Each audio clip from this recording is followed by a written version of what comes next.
In 1995, a 28-year-old trader wrote a sticky note that said, "I'm sorry," left it on his desk, and fled the country. By the time his plane landed, he had single-handedly bankrupted a 200-year-old financial empire that managed the personal money of Queen Elizabeth herself. All because he tried to cover up a $20,000 mistake. To understand how one single kid in his 20s could accidentally nuke a billion-dollar bank, you have to understand who he was working for. Barings Bank was not just any bank. It was the oldest, most prestigious merchant bank in the United Kingdom. It was founded in 1762. This was the bank that financed the Napoleonic Wars. It was the bank that handled the money for the United States' purchase of Louisiana. Most importantly, it was the personal bank of Queen Elizabeth II. Barings Bank was considered royalty. It was untouchable. It was invincible. Enter Nick Leeson. Nick was a 28-year-old working-class kid from London who didn't go to Oxford or Cambridge. He was just a scrappy, highly ambitious clerk who had a talent for trading. Because he was young and hungry, Barings Bank sent him to Singapore in 1992 to run their new trading operation on the Asian futures market. His job was simple: buy low in one market, sell high in another market, and make the bank a tiny bit of risk-free profit on every single trade. But when Barings sent Nick to Singapore, they made the single most catastrophic managerial mistake in the history of modern finance. In banking, there are two distinct sides. There is the front office, which is the traders making the deals, and the back office, which are the accountants who check the math and make sure the traders aren't doing anything illegal. You absolutely cannot have the same person doing both jobs. But Barings wanted to save money in Singapore, so they made Nick Leeson the head of the trading floor and the head of the back office. Nick was his own boss. He was trading the money, and then he was auditing his own trades. It was like putting a casino gambler in charge of the casino's vault. At first, things went well. But one day, one of Nick's inexperienced traders made a massive mistake that cost the bank £20,000. Nick didn't want his team to get fired, and he didn't want his bosses in London to think he was a bad manager. Because Nick controlled the accounting software, he simply created a secret, hidden computer folder to sweep the bad trade under the rug until he could fix it.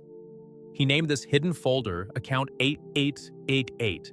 In Chinese culture, 8 is a very lucky number. For Nick Leeson, it was about to become a death sentence.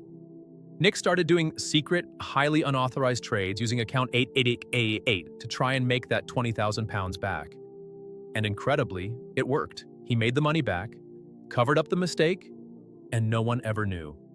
But Nick had just tasted a forbidden fruit. He realized that because he controlled both sides of the office, he could use Account 8888 to take massive, insanely risky gambles with the bank's money. If he won, he reported it as massive profits for the bank. If he lost, he just hid the losses inside the secret account. By 1993, Nick was a superstar. The executives in London thought he was a financial genius. He was generating nearly 10% of the entire bank's global profits all by himself. They rewarded him with a massive salary, a lavish apartment in Singapore, and a bonus of over $200,000. But it was all a lie. Nick wasn't a genius. He was just a reckless gambler who was on an insane losing streak.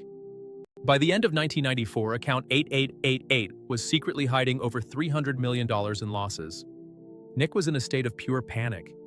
He was drinking heavily, his hair was falling out, and his marriage was falling apart. He knew the auditors back in London were eventually going to figure out the money was missing. He needed one massive, miraculous win to make the $300 million back. So he took the ultimate gamble. He bet the entire remaining fortune of Barings Bank that the Japanese stock market, the Nikkei, would remain perfectly stable. It was a relatively safe bet.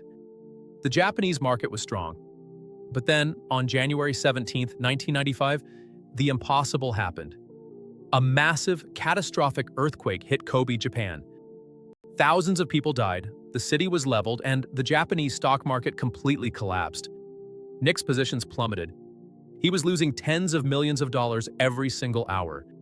Instead of cutting his losses, he doubled down, secretly borrowing even more of the bank's money to buy more contracts, praying the market would bounce back. It didn't. By February, Nick Leeson had lost $1.3 billion. He had literally drained all the cash reserves of a 233-year-old financial empire. The money was just gone. Knowing he was about to face the wrath of the global financial system, the Queen of England, and international police, Nick Leeson packed a bag. He left that sticky note on his trading desk that simply read, "I'm sorry," and fled the country. He flew to Malaysia, then to Germany trying to escape. While he was on the run, the truth came out. The executives in London realized the money was missing, and the global markets panicked.